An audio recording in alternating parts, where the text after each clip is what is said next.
The War Room, Peter Berce, Mick, Kern. On a Wednesday. Gotta walk around there, clear my throat. Get a little too excited. The playoffs. 2 game 7 tonight. Quickly here. I'm going to throw them at you. And I won't keep it. You're 4 for 6 so far. Not bad. Not bad at all in your predictions. You've got Boston in 6, Pittsburgh in 6. Well, they're going 7. Equivalent. Whatever. Games are hard to pick. You still picking Boston, Pittsburgh tonight in their game 7, respectively? I am. Well, yeah, I am. I have to stick with it. No, but change. But you could change in the sense just for tonight. You've got to stick with it. But I got Boston in 6, Pittsburgh in 7, so I'm pretty close. No, I'm not going to change. I think Pittsburgh has gotten a big-time wake-up call here, and they're going to need smart enough here, and I think they're going to play that style that they got to, whatever they got to that point with the 4th seed. So I think they're going to be able to use that moment, or use the crowd, and they know they've played in big games before, and I think they're going to win that one. And Boston, I think somehow is going to win it, but that's going to be a squeaker. I think that's going to be a lot closer than that Tampa-Pittsburgh one. That's going to go right down to the wire as well. Be overtime, too. But I think that Boston one, Montreal, could be overtime. Pittsburgh will be like an empty net goal or something. That's what I'm predicting now. But okay. But, I'm 5 for 6. So I'm doing all right. Sure. The one series I got wrong so far, and Peter, you got it right, was Nashville Anaheim. And I said, the minute I picked it, I thought, no, Nashville, pick a winning. Just that alone, I should have picked Nashville. I didn't. I picked Anaheim in 7. You had Nashville in 6, Peter. Hang on. I went on fire. And I went on to bet the Rene case. And for good reason. And I was figuring, and you know what? This was separated by 1 or 2 points. It was definitely a pick 'em. Exactly. And you picked it right, and I didn't. So, Nashville wins their first playoff series ever in their brief history, but relatively short in terms of the Bruins or the Red Wings or something like that. But they finally get one under the belt. They've been a solid team for the longest time. Questions about the market seem to have been put to rest. It'll be a crazy place to see a game. Trevor McGuire says you got to see a game there once in your life. That's one of 7 places I have to go now. Just keep chatting. Thanks, Pierre. So let's go down to Nashville. Talk to our good buddy. Buddy. Are you there, sir? Yeah, right here. Just as gravelly voice. As bad as mine, I hear. Yeah, just as gravelly voiced as you are. We have locust trees down here, and they aren't kind to me. We're talking, of course, to Buddy Oakes, who does Preds on the Glass, a very good website blog dedicated to the Predators and all things National Hockey League. Buddy, when the Preds won, I thought of you. Were you in the arena? Yeah, I was sitting on press row. It was quite a big ending. Everybody was You're not one of the really people excited. anymore. You've gravitated up to press row. You're just as miserable as the rest of us press people, aren't you?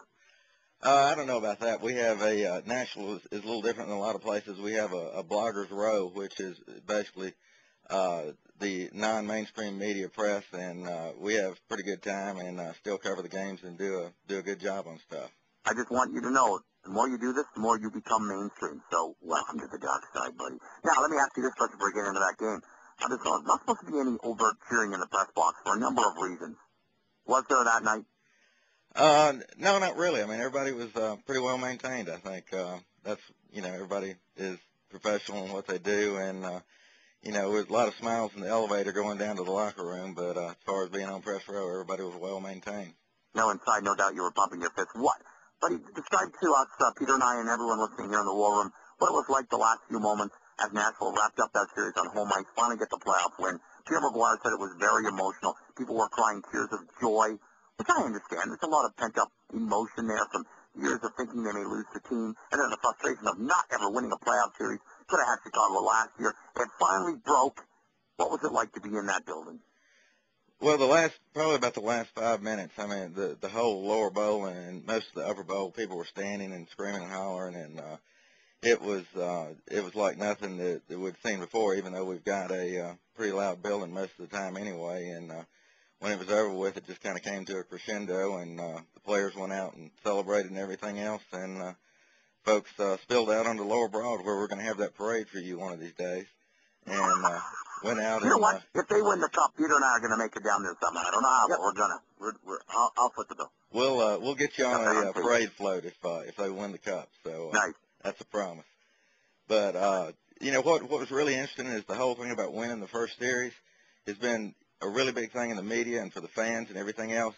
But the players are not done. I mean, it was all business. They celebrated while they were on the ice. By the time they were in the locker room, they were looking forward to the next series. And they're taking a very business approach to it. They're acting like they've been there before, even though they haven't. And, they're going to give the Canucks a pretty good series, I think. So let's talk about that series. I mean, there's Vancouver. I know I'm not sure what the season series is exactly, but if I'm not mistaken, these two teams don't necessarily like each other.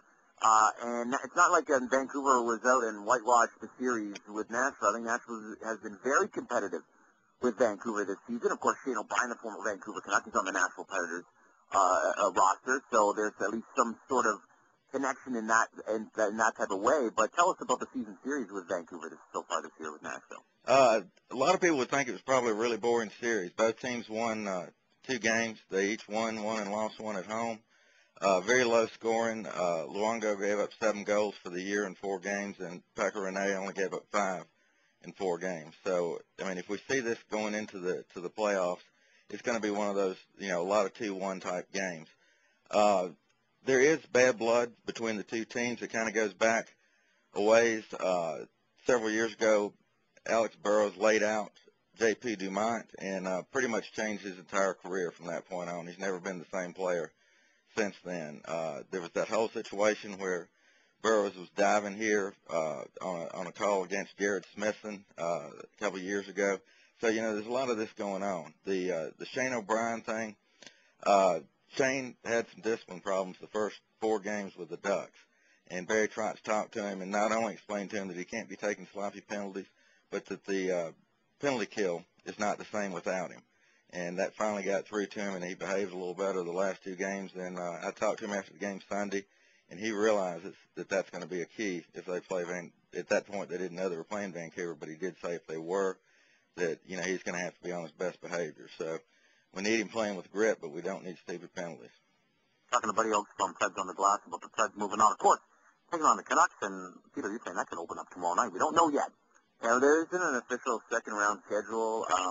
We'll see. You just got to kind of wait. I know it's going to be soon. There's all kinds of talk of teams starting Thursday and Friday and so on. Just wait for the official where there's no use for speculation. You'll find out. Well, it's going to happen soon. It's not going to be next week or 2 weeks from now. Or maybe sometime in July they'll get together and play. No, it's going to be very soon, and that's the whole thing I want to finish up with you, buddy. The question is, the fact is, you can't enjoy the victory too much. Nashville's had a bit of time, but too much.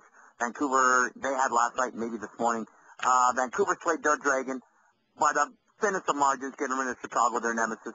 Nashville slayed their dragon in the sense of finally winning a playoff series after having a good team for so long. Who's got the momentum in this series?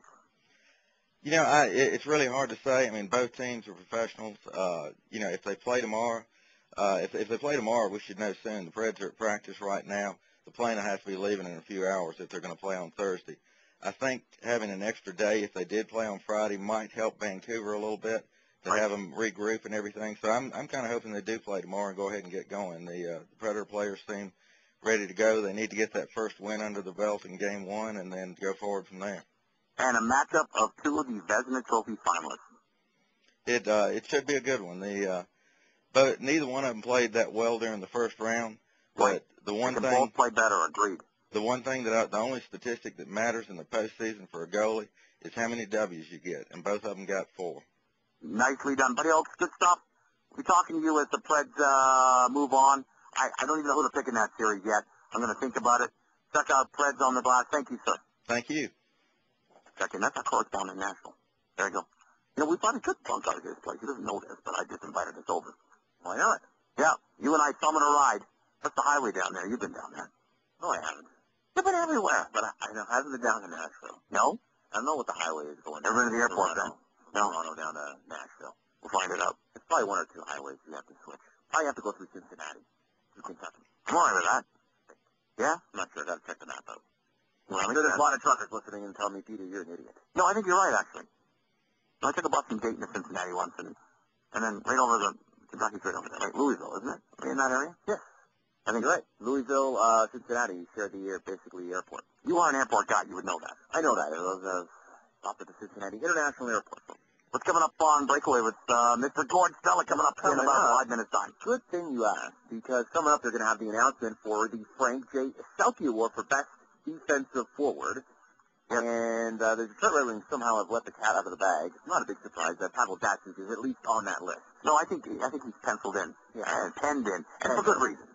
Exactly. So He may win it. He's won it before, so I would assume then Ryan Kessler will probably be on that list, and not sure who the third gentleman might be. I think Steve Kapler or Bob Daney. Wow, there you go. Okay. That's a good selection. Any other guess? I don't know. That's a surprise. That's it. Just for talking about that award for 2 hours. You could do it, too. That's a breakaway? Yeah. First Celtics next. Tom Wall is the big one to me, the Hart Trophy. Yep. That's the big one. That is the big one. Big enchilada. Tomorrow, what are we talking about? I guess 2 Game 7s tonight. I better believe it. Montreal, Boston. Yeah. I want overtime in both. In both? Yeah. Why? So you can go to bed early and I'll have to tell you about what happened? No, I would never do that. Never? You sure?